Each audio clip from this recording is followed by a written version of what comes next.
Crime in the UK is out of control. From petty crimes to assault and battery, the police just aren't bothering anymore. Too busy trying to hide their own crimes and cover their asses as more and more rapist cops are exposed each day. This report was born of a crime that shocked and March 2021. Sarah Everard For more than 2 decades, David Carrick, serial rapist, hid behind his police This review, born out of the murder of Sarah Everard, found that even the policing of her vigil further damaged. There are rapists all over this country getting away with rape. By many officers. One says what's gone wrong where a serving officer says legalised. a crime against women is effectively decriminalised. Sexual offenders all over this country getting away with sexual offence. Institutionalised racism, sexism, misogyny, institutionally racist, sexist, misogynistic and homophobic. His largest police force is racist, misogynistic, homophobic and unable to police misogynistic and homophobic. broken, rotten, institutionally Is the Metropolitan Police looking after London? Presume that it has the permission of the people of London to seize them. exposed to sexist comments and often sexually colored remarks. And Bacon being left in the report has also cited shocking instances including a sick officer's beard being cut and for one fast year after assaulted in the shower.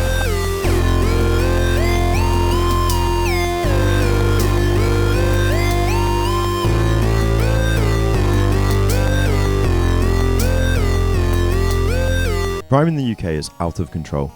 From petty crimes to assault and battery, the police just aren't bothering anymore. Too busy trying to hide their own crimes and cover their asses as more and more rapist cops are exposed each day. The highest ever number of rapes within a 12-month period was recorded by police in the year ending September 2022, 70,633. In that same time period, charges were brought in just 2,616 rape cases, and in that same time period, less than 600 rapists were brought to justice. The most recent report published by the Office of National Statistics shows that rape offences have increased dramatically in England and Wales since 2012-2013. The charity Rape Crisis has reported that 1 in 4 women have been raped or sexually assaulted as an adult, and the highest ever number of rape cases reported to the police in March 2022 was 70,330. The overall statistics in England and Wales found that 85,000 women experience rape, attempted rape, or sexual assault every year. Now, Dominic Raab touts in the introduction to the government's new Rape Review Progress Update that the latest criminal justice system data shows that adult rape convictions went up by 65% over the past year, with 532 convictions in the year ending June 2022, up from 323 the year before. This is 41% higher than pre-pandemic levels, 377 in the year ending June 2019. This is barely 1/5 of the cases prosecuted and accounts for, less than 1% of the cases brought forwards to the police, actually resulting in justice. And this is not a problem that only affects women and girls, as boys and men are raped daily in the United Kingdom as well.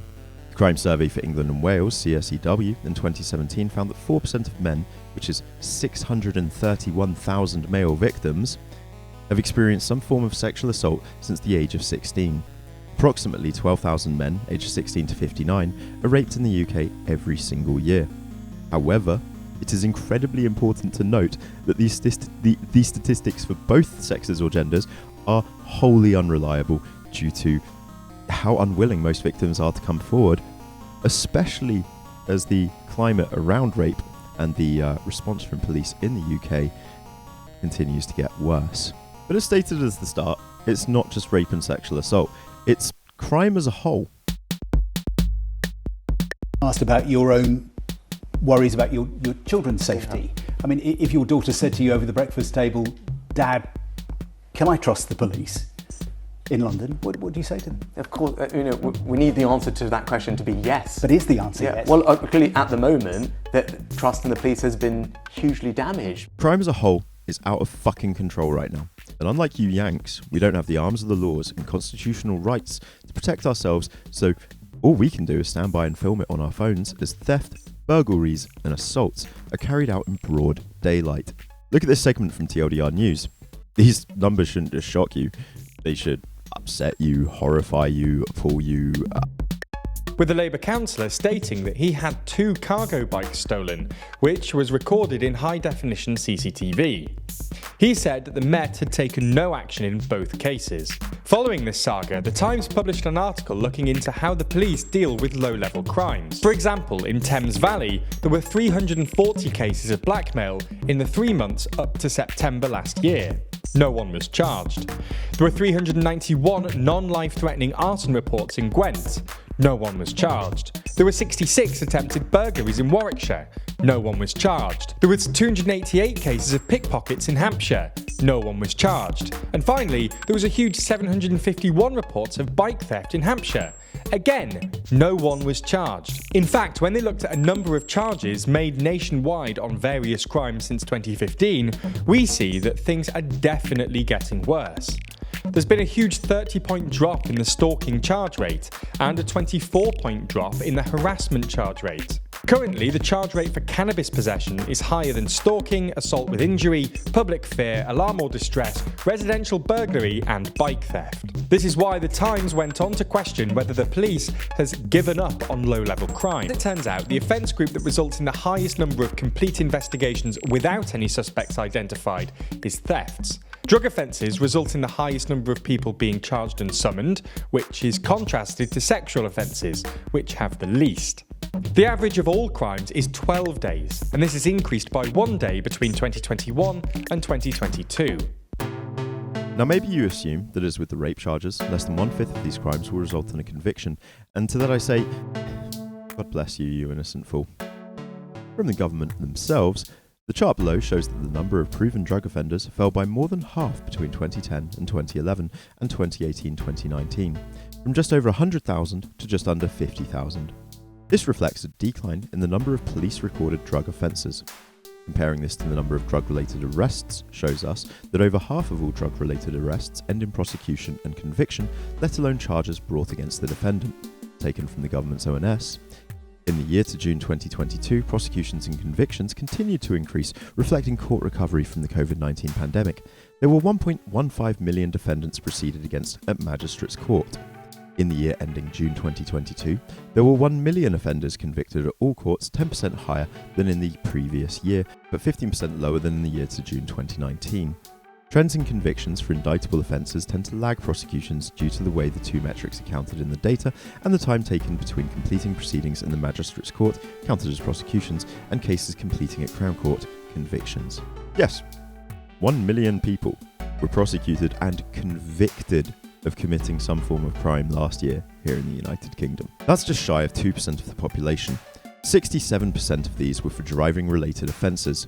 1 million people, not just charged or arrested, but convicted, sentenced, fined, and stripped of their licence. Now don't get me wrong, driving drunk or under the influence of any drug is, in my opinion, fucked up. Speeding endangers people's lives, and uninsured drivers fucking suck. None of these things are okay. But you can hate on me if you really want to. I personally think rape is worse. Controversial opinion. Following directly on from before, this completely unnecessary and pointless addition to this particular government report is rather telling. However, convictions for sexual offences rose by 22% compared with a year earlier, and by 27% compared with the year ending June 2019. This is a desperate attempt to pretend that they've been helping, whilst in reality, despite increases in the latest year, prosecution remains 16% and convictions 15% lower than the year to June 2019. In the latest year, prosecutions for indictable offences were 14% lower than the year ending June 2021, whereas prosecutions for summary offences were 13% higher. Now, I had to Google what a summary offence was, and I'm going to put this as simply as possible. A magistrate's court normally handles cases known as summary offences. For example, most motoring offences, minor criminal damage, common assault, not causing significant injury. Now, with this understanding, what is made clear is that the supposed increase in conviction rate is due exclusively to the decrease in charges. We can understand it like this. Charge 1,000 people but convict only 10 of them, and you have a 1% conviction rate. However, if you only charge 100 people and still convict the same number of them, you've increased that rate to 10%. Isn't that awesome? You'd rather have a 10% conviction rate than 1%. In the process, making certain numbers that your government publishes sound like good things, whilst actually just being simply fucking abhorrent.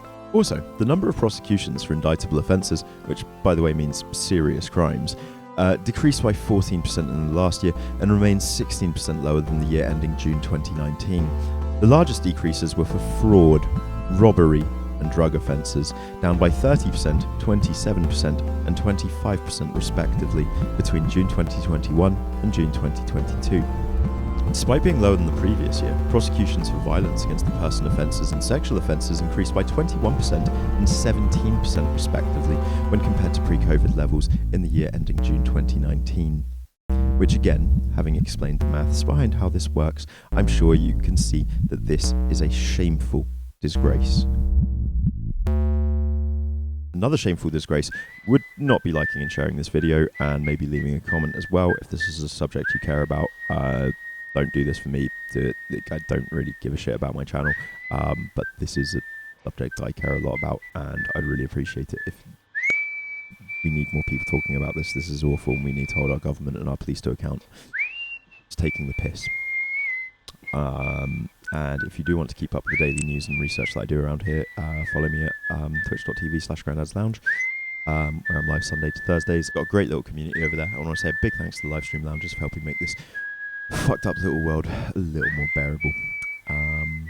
Peace.